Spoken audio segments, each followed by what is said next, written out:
آگے بڑھیں اور خبر شامل کریں کراچی سے۔ کراچی ناظم آباد میں فائرنگ سے متحدہ کارکن کی ہلاکت پر کشیدگی۔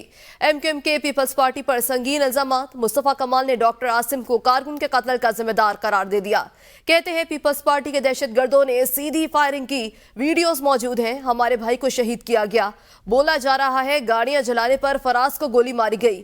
ہمارے ساتھیوں کے پاس اسلحہ ہوتا تو جوابی فائرنگ بھی ہوتی۔ ہمارے کارکنوں نے پلٹ کر ایک پتھر تک نہیں مارا۔ جب وہ حملہ کرنے آئے تو 4 پولیس موبائلیں موجود تھیں۔ یہ پہلا واقعہ نہیں، 3 ماہ میں چھٹا واقعہ ہے۔ سندھ پر پیپلز پارٹی پہلے ہی قبضہ کر چکی۔ پیپلز پارٹی اندر سے پاکستان کو ختم کر رہی ہے۔ ریاست تحفظ نہیں دے سکتی تو بتا دے، ہم خود نمٹ لیں گے۔ کارروائی ڈاکٹر عاصم کے کہنے پہ ہوئی ہے، جس کو اس شہر پہ قبضہ کرنے کا ٹاسک دیا ہے۔ ہمارے ساتھیوں کے پاس اگر کوئی ایک بھی اسلحہ ہوتا تو ریٹیلیشن میں کوئی فائرنگ ہوتی، ایک گولی نہیں چلی، اور 6 ساتھی شہید ہوئے اب تک۔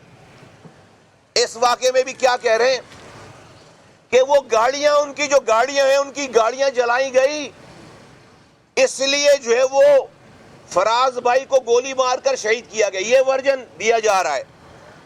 آپ ویڈیوز دیکھ سکتے ہیں کہ جب یہ قاتل آئے ہیں تو وہ اپنی انہی گاڑیوں پر فائرنگ کر رہے ہیں۔ جب واپس آئے ہیں حملہ کرنے کے لیے، 4 پولیس کی موبائلوں کے ساتھ آئے، ڈاکٹر عاصم کے کہنے پر آئے، وہ ساتھ آئے۔